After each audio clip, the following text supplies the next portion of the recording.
यदि हम अपनी हर इच्छाओं के आगे हार जाएंगे तो सदा के लिए अपनी इच्छाओं के दास बन जाएंगे। हेलो दोस्तों, आज की कहानी एक साधु की।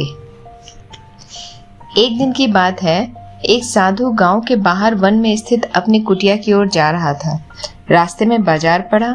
बाजार से गुजरते हुए साधु की दृष्टि एक दुकान में रखी ढेर सारी टोकरियों पर पड़ी। उसमें खजूर रखे हुए थे। खजूर देखकर साधु का मन ललचा गया। उसके मन में खजूर खाने की इच्छा जाग उठी, किंतु उस समय उसके पास पैसे नहीं थे। उसने अपनी इच्छाओं पर नियंत्रण रखा और कुटिया में चला गया। कुटिया पहुंचने के बाद भी खजूर का विचार साधु के मन से जा ही नहीं रहा था। वह उसी के बारे में सोचता रहा। रात में उसे ठीक से नींद भी नहीं आई।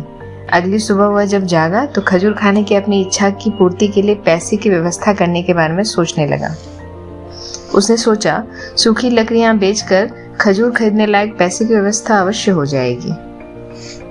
यह सोचकर वह जंगल में गया और सूखी लकड़ियां बीन कर ले आया। काफी लकड़ियां एकत्रित कर लेने के बाद उसने उसका गट्ठर बनाया और उसे अपने कंधे पर लादकर बाजार की ओर चल पड़ा। लकड़ियों का गट्ठर भारी था, जिसे उठाकर बाजार तक की दूरी तय करना इतना आसान नहीं था, किंतु साधु चलता रहा। थोड़ी देर में उसके कंधे में दर्द होने लगा, इसलिए विश्राम करने के लिए वह एक स्थान पर रुक गया। थोड़ी देर विश्राम कर वह पुनः लकड़ियां उठाकर चलने लगा। इसी तरह रुक रुक कर किसी तरह वह लकड़ियों की गट्ठर के साथ बाजार पहुंचा। बाजार में उसने सारी लकड़ियां बेच दी। अब उसके पास इतने पैसे इकट्ठे हो गए जिससे वह खजूर खरीद सके। वो बहुत प्रसन्न हुआ और खजूर की दुकान में पहुंचा। सारे पैसों से उसने खजूर खरीद लिया और वापस अपनी कुटिया की ओर चल पड़ा। कुटिया की ओर जाते जाते उसके मन में विचार आया कि आज मुझे खजूर खाने की इच्छा हुई, हो सकता है कल किसी और वस्तु की इच्छा हो जाए। कभी नए वस्त्र की इच्छा जाग जाएगी, तो कभी अच्छे घर की, कभी स्त्री की और बच्चों की, तो कभी धन की। मैं तो साधु व्यक्ति हूँ, इस तरह से तो मैं इच्छाओं का दास बन जाऊंगा। यह विचार आते ही साधु ने खजूर खाने का विचार त्याग दिया। उस समय उसके पास से एक गरीब व्यक्ति गुजर रहा था। साधु ने उसे बुलाया और सारे खजूर उसे दे दिए।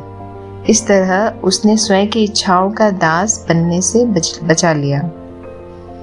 तो दोस्तों, मन चंचल होता है, उसमें रह रहकर इच्छाएं उत्पन्न होती रहती हैं, जो उचित भी हो सकती है और अनुचित भी।